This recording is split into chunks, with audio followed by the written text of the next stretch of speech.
السلام علیکم. Good to have you at Urdu audio books. حاضر خدمت ہے آسیہ رئیس خان کا ایک شارٹ ناول اظہار. نئی دلہن کا دل سسرال میں قدم رکھتے ہوئے ایسے ہی دھڑکتا ہوگا. گلی میں داخل ہوتے ہی اتنے دن سے شادی بارات دلہن کی بازگشت سن رہے ذہن میں یہی خیال آیا، اور اگلے ہی لمحے اس بے تکے تقابل پر میں نے لاحول پڑھا. میں بظاہر پرسکون اور کچھ بیزار نظر آنے کی اداکاری کر رہا تھا، لیکن اندر کیا کچھ ہو رہا تھا یہ میں ہی جانتا تھا. میں بیک وقت ایکسائٹڈ تھا اور نروس بھی. اسے دیکھنے کی بےتابی اور اس کی بے اتنائی کے خوف نے عجیب کیفیت کر رکھی تھی. یہ ہمارا گھر تھا نا؟ زویا دائیں طرف کے اس مکان کو دیکھ رہی تھی جو کبھی ہمارا گھر ہوا کرتا تھا. امی بھی شاید ماضی کے کسی منظر میں تھیں، جبکہ میں ذرا فاصلے پر بائیں طرف کے مکان کو دیکھ رہا تھا جو میرے لیے اپنے پرانے مکان سے زیادہ اہم تھا. یہ اب بھی اس کا گھر تھا اور جہاں میرا بڑا قیمتی اثاثہ چھوٹ گیا تھا. ابو کی سرکاری نوکری کے دوران ہوئے تبادلوں نے ہمیں بنجاروں کی طرح شہر شہر گھمایا تھا، لیکن اس شہر جتنا خاص اور عزیز کوئی دوسرا نہیں بن سکا تھا. جب یہاں مقیم تھے تب کبھی مجھے احساس نہیں ہوا تھا کہ یہ شہر، یہ وقت، یہ گلی، یہ گھر میری زندگی اور دل میں کوئی خاص مقام حاصل کرتے جا رہے ہیں. محبت کی گلی میں خواب خرگوش کے مزے لیتے حضرت دل اس وقت قسمت آئے جب امی نے میری شادی کا سور پھونکا. جلدی ان کی بتائی امیدوار حسیناؤں کی تصاویر میری جانب سے دھڑا دھڑ رد ہونے لگیں، اور وہ میرے تصور کے پردے پر بار بار ابھرنے لگی. تب میں نے غور کیا کہ وہ 11-12 سالہ لڑکی میرے ذہن سے کبھی محو نہیں ہوئی، بلکہ وہاں سے آنے کے بعد ہی میں اسے اور اس سے جڑے واقعات کو یاد کرتا رہتا تھا.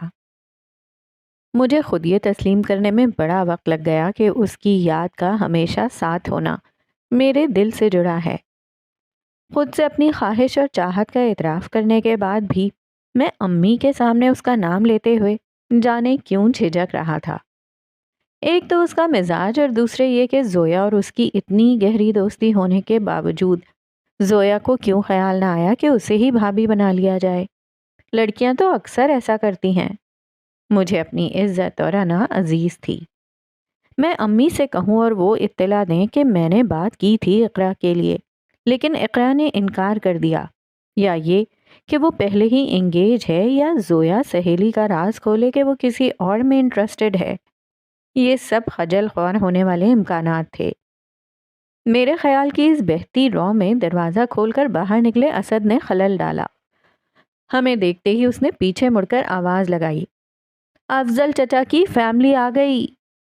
شادی والے گھر میں سب سے آخر میں وارد ہونے والے مہمانوں کی آمد پر گویا چھوٹا سا زلزلہ آ گیا. امی کو سلام کرنے کے بعد اسد یعنی دولہا آگے بڑھ کر مجھ سے بغل گیر ہوا. یاد رکھوں گا میں بھی، اور ایک دن پہلے ہی پہنچوں گا تیری شادی میں.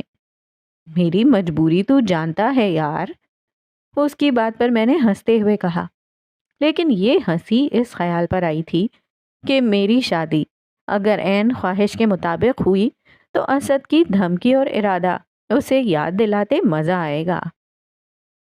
اسد نے مجھ سے الگ ہو کر زویا کے ہاتھ سے بیگ لیا اور ہم سب آگے پیچھے گھر کے اندر داخل ہوئے. ہم دو پڑوسی خاندانوں کے تعلقات ہمارے یہاں سے چلے جانے کے بعد بھی قائم تھے، بلکہ مضبوط ہو گئے تھے. سبھی عین وقت پر آنے کی شکایت کر رہے تھے. ہر شکایت پر امی میری جانب انگلی اٹھا دیتی اور میں مسکرا کر رہ جاتا. یہ تو میں ہی جانتا تھا کہ اپنی نوکری داؤ پر لگا کر یہ 3 دن کی چھٹی مجھے کس مشکل سے ملی تھی. ماشاء اللہ، دادی نے میرے جھکے سر پر ہاتھ رکھا. اس پرشفقت لہجے پر جانے کیوں میری امید کا گراف بڑھ گیا. تم تو اسد سے بھی اونچے ہو گئے ہو. ان کی بات پر سب ہنسنے لگے. میری نظر جس کی متلاشی تھی وہ ابھی تک نظر نہیں آئی تھی. چاچی اقرا کہاں ہے؟ میرے دل کے سوال کو زویا نے آواز دی اور میں نے زویا کو دعائیں. اسد اور میری دوستی سے زیادہ گہری دوستی ان دونوں کی تھی، اور اس دوستی کے طفیل ہی میں اسٹارم بوائے کو عالم شباب میں دیکھ پایا تھا۔ یہ الگ بحث کا موضوع ہے کہ اس کوشش میں اقرا کے فون اور ویڈیو کال کے دوران انجان بن کر زویا کے گرد منڈلانے اور اس کے کمرے میں داخل ہونے کے کتنے عدد بہانے اور کتنی مقدار میں غیر اخلاقی حرکتیں میرے نامہ اعمال میں درج ہوئی تھیں۔ امی کی آخری وارننگ کہ کوئی پسند ہے تو نام بتا دو ورنہ ہم لڑکی فائنل کر رہے ہیں، سن کر اسد کی شادی کا یہ موقع مجھے غنیمت لگا کہ لگے ہاتھوں اس کا حال دل بھی جان لوں گا۔ چونکہ محبوب شمشیر بکف تھا سو میں بھی کفن باندھ کر آیا تھا۔ میں نے سیدھے حال دل کہنے کا تو نہیں سوچا تھا لیکن سن گن لینے کا پکا ارادہ تھا۔ میری بچی کے پیچھے دنیا کے 10 کام ہوتے ہیں۔ دادی کے اس لاڈ بھرے لہجے پر مجھے جھٹکا لگا۔ اقرا اور دادی کے تعلقات امریکہ اور ایران والے تھے۔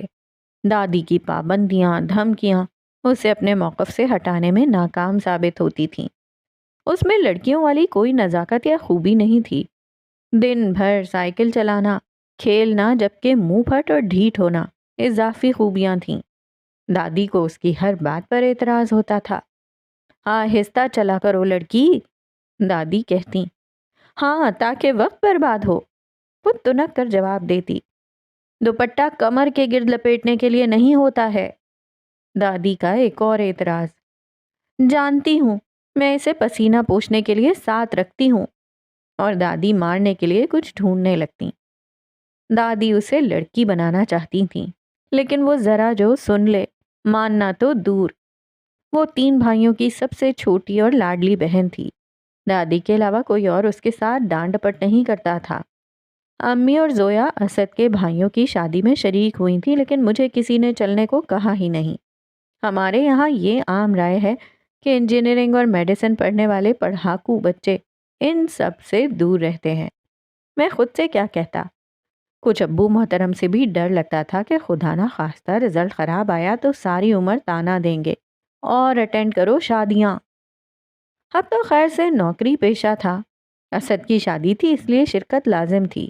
زویا بھائی کو واش روم کہاں ہے بتا دو۔ میری بے چینی سے امی نے جو نتیجہ اخذ کیا اس پر میں جی بھر کے شرمندہ ہوا۔ امی میرے متوقع سسرال میں پہلے ہی دن میرا امیج خراب کرنے پر تلی تھیں۔ اسد مجھے اپنے ساتھ لے گیا۔ ضروریات سے فارغ ہو کر میں ہال میں آیا تو وہ زویا کے ساتھ نظر آئی۔ میں ہاتھوں سے بال سنوارتا دل ہی دل میں جملے ترتیب دیتا اس کے پاس جا رہا تھا کہ اسی محلے کے ایک اور دوست ابرار نے مجھے روک لیا۔ اسد سے تو ملاقات ہوتی رہتی تھی کہ دوسرے شہر میں ہمارا کالج ایک ہی تھا، لیکن باقی دوستوں سے یہاں سے جانے کے بعد پھر ملاقات نہیں ہوئی تھی۔ بھائی آپ اقرا سے ملے؟ ذرا دیر بعد زویا اس کا ہاتھ تھامے ہمارے قریب آئی۔ میں نے زویا کے فون میں تصویریں دیکھی تھیں لیکن اتنے برسوں بعد یوں روبرو دیکھنے کا پہلا موقع مجھے سرشار کر گیا۔ سر پر جمع دوپٹہ، ہلکی سی مسکراہٹ اور پورے اعتماد نظریں، وہ اس وقت سے بالکل مختلف تھی، لیکن 10-12 سال قبل جیسے وہ مجھے واقعی اچھی لگتی تھی اب بھی ویسے ہی لگی۔ میرے کچھ کہنے سے قبل ہی اس نے سلام کر دیا۔ میں نے جواب دیا۔ ابھی میں بات آگے بڑھاتا اس سے پہلے کسی نے اس کا نام پکارا ہے اور وہ معذرت کرتی زویا کو لے کر چلی گئی۔ اسد کے ولیمے کے بعد امی بات کرنے والی ہیں، کچھ دن بعد تمہیں پھر یہاں آنا ہوگا۔ میں اسے دور جاتے دیکھ رہا تھا سو ابرار کی بات میرے سر سے گزر گئی۔ اقرا کے لیے میرا پروپوزل؟ میری نظر جھٹ اس کی سمت مڑ گئی۔ وہ صحن میں دادی سے بات کر رہی اقرا کو دیکھ رہا تھا اور میں اس تازہ رقیب کو۔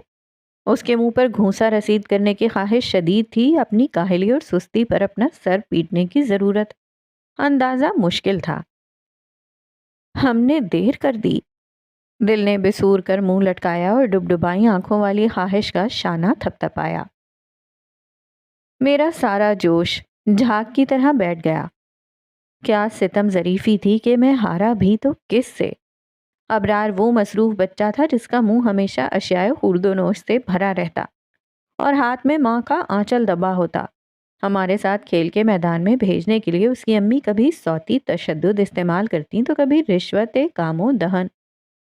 90% دیسی ماؤں کی طرح اپنے اکلوتے بیٹے سے محبت کا اظہار وہ اصلی گھی کے پراٹھے اور مکھن میں لتھڑے دیگر لوازمات اس کے حلق تک ٹھونس کر کیا کرتی تھیں۔ نتیجتاً ابرار لڈو ہو گیا تھا۔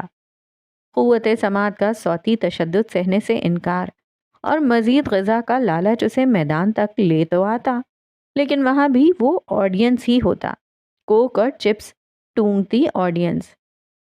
ممی کا پلو پکڑنے کی عادت اور کھانے کا شوق، اس کی یہ دونوں عادتیں اقرا کو زہر لگتی تھیں۔ یہ مجھے اس لیے یاد تھا کہ ایک مرتبہ اس کی مزید ٹینگ کی فرمائش پر اقرا کو اس کے گلاس میں نمک ملاتے میں نے خود دیکھا تھا۔ اس وقت 2 گھونٹ بھرتے ہی الٹیاں کرتا ابرار اور اس کے وقوعے کے اسباب سے باخبر ہم دونوں ہی اقرا کی گھورتی تنبیہی نظر کے آگے بے بس اور خاموش تھے۔ ابرار کی امی میری جان کے کھانے کو نظر لگ گئی کہتی رہی اور اقرا اسے غسیلی آنکھوں سے گھورتی رہی تھی۔ دوسری بار میں نے اسے ابرار کی پلیٹ میں ٹومیٹو کیچپ میں مرچیں ملاتے اور ابرار کو بے حال ہو کر آنسو اور ناک بہاتے دیکھا تھا۔ جانے یہ ظلم کتنی بار ہوا ہوگا، لیکن میں 2 بار ہی شاہد ہونے کا گناہگار تھا۔ ابرار کے لیے اس کی ناپسندیدگی سے سبھی واقف تھے۔ مجھے کتنی ہی فلمیں اور سیریل یاد آ گئے جن میں بچپن کے ان بن اور کھٹ پٹ جوان ہوتے محبت میں ڈھل گئی تھی۔ ابرار بھی اب لڈو نہیں رہا تھا اور اس کا سب سے بڑا کارڈ اس کا ایک اکلوتا ہونا تھا۔ اب میرا کسی چیز میں دل نہیں لگ رہا تھا۔ پورا دن میں ماتم مناتا رہا۔ میری بزدلی اور کاہلی نے یہ دن دکھایا تھا۔ کیا تھا جو میں امی سے کہہ دیتا، زویا کو اپنا رازدار بنا لیتا، شاید میں دیر نہ کرتا تو کامیاب ہو جاتا، لیکن اب تو بس کاش تھے۔ بھائی، اگلے دن میں پوری دلجمی سے خود کو کوس رہا تھا کہ زویا کی آواز پر چونکا۔ آپ جتنا اقرا کو گھور رہے ہیں نا، میں ہی نہیں، آدھے مہمان آپ کا حال دل جان گئے ہوں گے۔ تمہیں اس نے کچھ کہا؟ میرے بے قرار سے سوال پر زویا نے ایسے گھورا کہ میں شرمندہ ہو گیا۔ محبت ذلیل کرواتی ہے، یہ سنا اور پڑھا تھا، اب اس کا عملی تجربہ ہو رہا تھا۔ اچانک وہ دن یاد آ گیا جب کسی نے نامہ محبت اقرا کو تھمایا اور وہ اس کے گھر پہنچ گئی تھی۔ دروازے پر ہی اس مجنوں کے ابا مل گئے۔ اتنی خراب رائٹنگ ہے آپ کے بیٹے سلیم کی، آپ ہی پڑھ کر سنا دیں کیا لکھا ہے، اقرا نے سنجیدگی سے کہا تھا، اور شومی قسمت وہ ابا اتنے قابل تھے کہ حرف حرف پڑھ لیا۔ اس کے بعد مجنوں کی وہ درگت بنی جو بن سکتی تھی۔ جو ظلم و ستم انارکلی اور شہزادہ سلیم پر ڈھانے سے رہ گئے تھے، وہ اس سلیم پر ڈھا دیے گئے۔ پہلی بار میرے اندر خوف لہرایا۔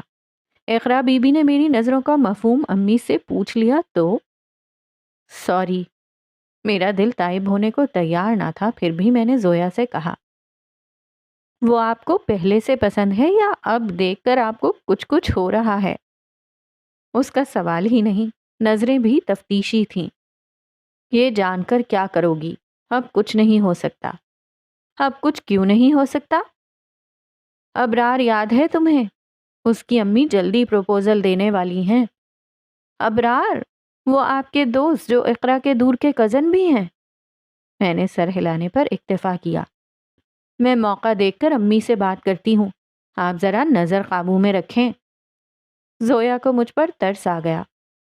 Thank you. مجھے زویا پر بڑا پیار آیا۔ آخری سانس تک کوشش تو کی ہی جا سکتی تھی۔ فیملی، نوکری، شکل و صورت کے میدان میں ابرار کو ٹکر دے سکتا تھا، لیکن اگر یہ ان بن سے من والا معاملہ ہو گیا تھا تو پھر مشکل تھا۔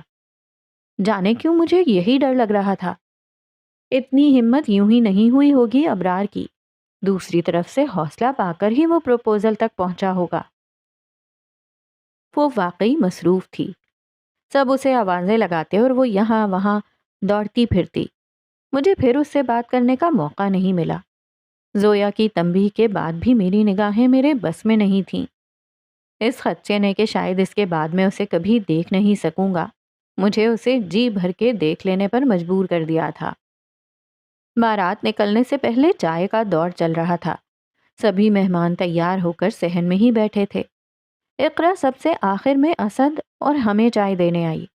سارے دوستوں کو چائے دینے کے بعد اس نے ٹرے میں رکھا آخری کپ اٹھا کے مجھے دیا اور میرے شکریہ کہنے سے پہلے ہی چلی گئی۔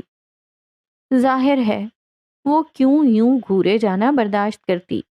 میرا شک یقین میں بدلنے لگا تھا کہ ابرار کو حوصلہ اسی سے ملا ہے۔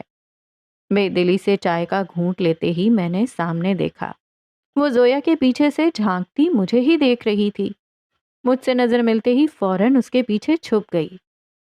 وہ لڑکی اب بھی بچپن جیسی نڈر تھی۔ میں نے کپ واپس رکھ دیا۔ 2 دفعہ شاہد ہونے کا گناہ اس وقت میرے کام آ گیا تھا۔